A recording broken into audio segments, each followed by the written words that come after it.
Hai semua, selamat datang di channel Baca Saham. Nah, pada video ini kita akan bahas satu saham yang harganya sudah turun 77%. Pertanyaannya, apakah ini saat yang tepat untuk membeli? Kita akan membahas pada video ini. Tapi seperti biasa, semua pembahasan bukan rekomendasi dan hanya edukasi. Ingat, kerugian kamu tanggung sendiri. Oh iya, saya mau infokan bahwa di akhir video nanti kita akan membahas apakah saham ini layak untuk dibeli atau tidak dengan harga pada saat video ini dibuat. Untuk itu, teman-teman bisa nonton video ini hingga selesai ya. Oke, langsung saja kita mulai ke materinya. Kita akan membahas saham PT ACE Hardware Indonesia atau dengan kode saham ACE. Perusahaan ini didirikan pada tahun 1995 dan bergerak di industri perlengkapan rumah tangga dan gaya hidup. Nah, teman-teman bisa melihat di sini bahwa ada beberapa produk perusahaan yang sudah terkenal, seperti ACE, Crispo, dan Kris. Di sini juga ditulis bahwa perusahaan mempunyai 208 gerai ACE Hardware, 57 gerai Toys Kingdom, dan 10 gerai ACE Express. Oke, selanjutnya mari kita lihat ke komposisi pemegang saham. Ini merupakan komposisi pemegang saham perusahaan. Di sini kita bisa melihat bahwa mayoritas sahamnya dimiliki oleh pemegang mayoritas, sebanyak 59% oleh PT Kawan Lama Sejahtera. Sedangkan hanya 39% saja saham yang ada di masyarakat. Selain itu, jika kita melihat dari komposisi direksi dan komisarisnya, terdapat beberapa orang yang memiliki kepemilikan saham, dan hal ini bisa menjadi poin plus bagi analisa kita. Berikutnya kita lihat dari pergerakan harga setiap bulannya. Di sini kita bisa melihat bahwa saham ACE ini mengalami probabilitas kenaikan yang paling besar di bulan Juli, di mana dari 10 tahun terakhir, 7 diantaranya mengalami peningkatan di bulan Juli, dan hanya 3 kali saja yang mengalami penurunan. Hal itulah yang menyebabkan kenapa probabilitas saham ACE ini paling besar di bulan Juli. Tapi sebaliknya, di bulan Desember, dari 10 tahun terakhir, 8 kali mengalami penurunan dan hanya 2 kali saja yang mengalami peningkatan.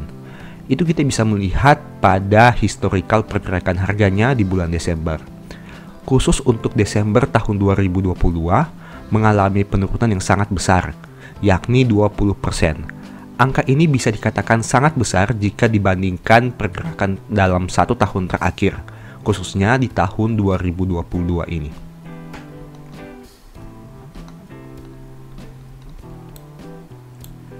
Berikutnya kita lihat dari komposisi laporan keuangan 30 September 2022.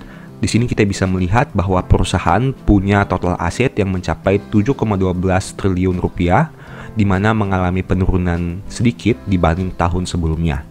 Dari total aset perusahaan, komponen terbesar adalah persediaan sebanyak 2,8 triliun yang naik dibanding tahun 2021.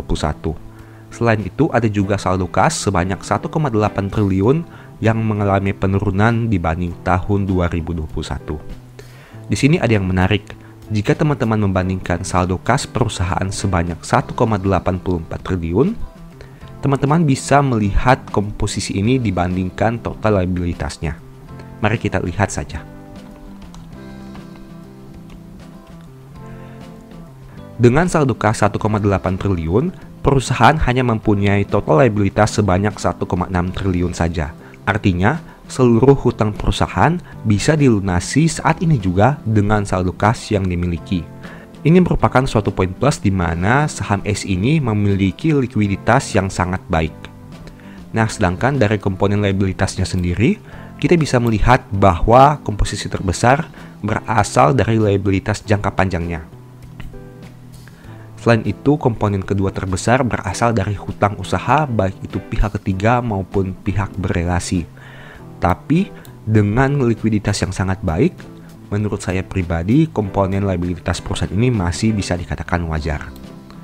Selanjutnya dari sisi ekuitas, perusahaan mempunyai ekuitas sebanyak 5,4 triliun rupiah dengan komponen terbesar yang berasal dari saldo laba yang belum ditentukan penggunaannya sebanyak 4,4 triliun rupiah.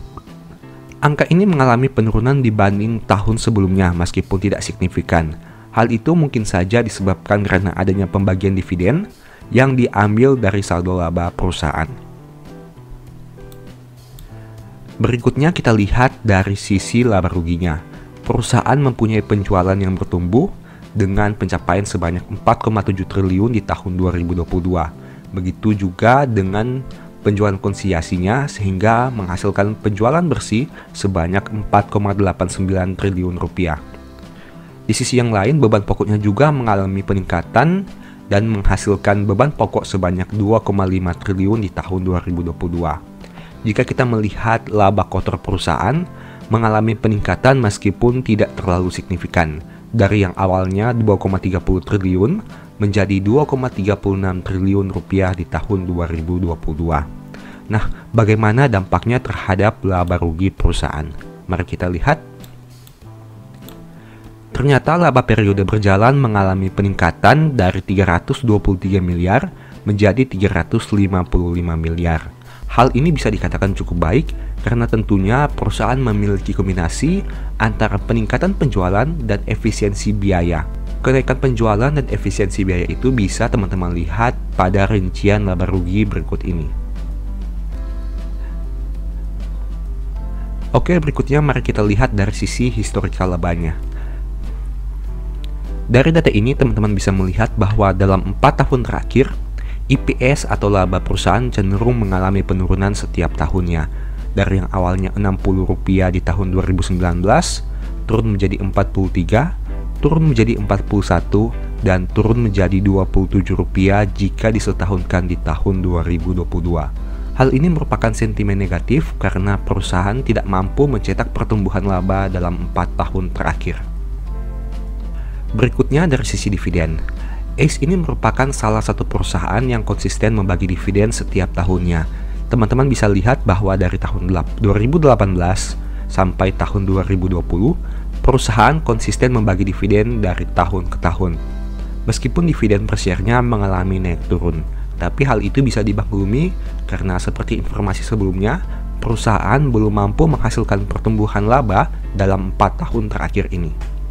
Kemudian mari kita lihat dari sisi valuasi dan rasio keuangannya. Perusahaan punya PER dan PBV yang belum terlalu rendah, dengan angka PBV sebanyak 1,2 kali. Artinya, dengan harga 398 ini, perusahaan hanya punya modal per lembar 319, di mana harga saham yang dijual jauh lebih mahal dibanding modal per lembarnya. Selain itu, dari sisi rasio keuangan, NPM dan ROE perusahaan juga tidak terlalu menarik. Nah, di sini ada yang cukup baik, di mana perusahaan punya komposisi debt to equity yang sangat rendah karena memiliki nominal di bawah 100%. Artinya, total hutang perusahaan jauh lebih rendah dibanding modal per lembarnya. Nah, sedangkan untuk dividen yield-nya, seperti yang sudah kita bahas, ACE ini merupakan perusahaan yang rutin membagi dividen setiap tahun, dan dividen yield-nya cukup menarik dengan angka 5%. Selanjutnya mari kita lihat dari historical PBV-nya. Dengan PBV sebanyak 1,25 kali, angka ini jauh lebih rendah dibanding rata-rata PBV perusahaan dalam 3 tahun terakhir. ACE memiliki rata-rata PBV sebanyak 4,4 kali dalam 3 tahun terakhir. Tapi di tahun 2022 ini PBV-nya hanya 1,25 kali. Artinya, jika kita menarik data 3 tahun terakhir, PBV di tahun 2022 ini menjadi PBV yang terendah. Nah, apakah hal itu menarik bagi teman-teman? Selanjutnya kita lihat dari sisi pergerakan harganya. Sama seperti judul video, saham ACE ini sudah turun sekitar 77% dalam 3 tahun terakhir. Dan hal itu merupakan suatu kondisi yang sangat luar biasa, di mana apabila teman-teman memiliki saham ini di harga yang pucuk, berarti portofolio teman-teman saat ini sedang mengalami floating loss yang sangat besar. Kita masuk ke kesimpulannya. Pertanyaannya, apakah saham ACE ini menarik untuk dibeli di harga Rp398? Nah, menurut saya pribadi, saham ini masih menarik untuk dibeli dengan harga Rp398 dengan berbagai pertimbangan seperti yang sudah kita bahas pada pembahasan sebelumnya. Tapi seperti biasa, ini hanya pendapat saya pribadi. Dan selalu disclaimer on. Bisa saja pendapat ini benar, tapi bisa juga pendapat ini salah. Untuk itu, teman-teman harus mempertimbangkan lebih jauh lagi sebelum mengambil keputusan. Jangan hanya karena video ini teman-teman mengambil keputusan. Ingat, kerugian teman-teman tanggung sendiri ya. Oke, sekian pembahasan pada video kali ini. Semoga bermanfaat ya. Thank you.